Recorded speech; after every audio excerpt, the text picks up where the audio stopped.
Hello, my name is Melissa Fitzgerald, and today I'll be talking to you guys about honeybees slowly disappearing. How many of you have been to the grocery store in recent years and noticed that when you go to buy your fruits and vegetables, that the price has changed dramatically, at least 2 to 3 times as much as you used to pay? And it's all because of honeybees. The United States agriculture business alone holds an annual value in the billions due to honeybee pollination. But you may be asking yourself, I see bees everywhere, especially in the summer months. But the question is, are they healthy bees? First, we'll be talking today about how bees pollinize. Then we will be talking about the pesticides that we often use to spray on our plants. And finally, we will be talking about colony collapse disease, which is often referred to as CCD. First, bees have the ability to spread pollen from one place to another, helping plants to grow strong and the fields to grow larger. According to the New Agriculture Online, bees pollinate about 1/6 of the world's flowering species and some 400 of our agricultural plants. Roughly 80% to a third of what we eat has been pollinized by bees. Even our livestock that graze is pollinated by bees. Honeybees require nectar from plants of different varieties for different nutrients and minerals to survive.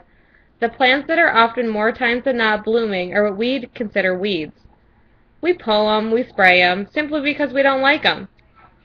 Next, with more of us spraying our weeds in fields or anything that we see unsightly with pesticides, we are unknowingly killing the one healthy source of food for honeybees. Monocultural crops are of a dying breed, according to naturalnews.com, with a large range of minerals in the soil depleted and the balance of microbial life gone. Each time a honeybee tries to pollinate from a plant that has been sprayed with a pesticide, the results are devastating, not just for the next plant seed, but also for the bee. The plant seed was spread, but now have deformities, and the bee will be left with health conditions that will soon spread to its offspring. In 2002, the United States found a strand of colony collapse disorder, better known as CCD. Little is understood about CCD and how it can wipe out a bee colony overnight. With the remaining few that are left alive, scientists have found the bees to be riddled with disease as the immune system is in overdrive. Finally, once a hive has been infected, not even a bee's typical predator, like a moth, will go near the hive for weeks.